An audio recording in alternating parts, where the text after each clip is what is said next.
આણંદ જિલ્લામાં માવઠાથી ડાંગરના પાકને મોટા પાયે નુકસાન પહોંચ્યું। પીપળાવ સહિત જુદા જુદા ગામોમાં હજારો હેક્ટર જમીનમાં ડાંગર સહિતનો તૈયાર પાક પલળી ગયો।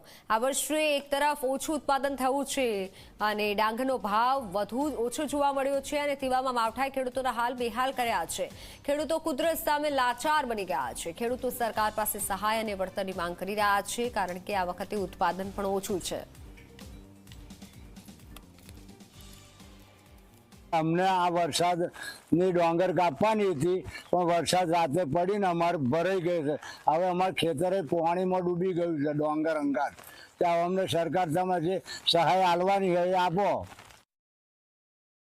છેલ્લા 2 દિવસથી જે કમોસમી વરસાદ થઈ રહ્યો છે તો અમે જે દર વર્ષે ડાંગરનો પાક કરીએ છીએ તો ડાંગરના પાકમાં જે અત્યારે અમારે હાર્વેસ્ટિંગના ટાઈમમાં વરસાદ આવ્યો છે તો આ વરસાદ આવવાથી અમારી હાર્વેસ્ટિંગ કરેલી અથવા તો લેવાની જે ડાંગર બાકી છે એ ડાંગરોમાં અમને અત્યારે ઘણું પારાવાર નુકસાન થઈ રહ્યું છે। તો આ નુકસાન સરકાર અમને જો વળતર રૂપે કંઈક આપે અને સર્વે કરાવે તો ખેડૂત પગભર થઈ શકે છે।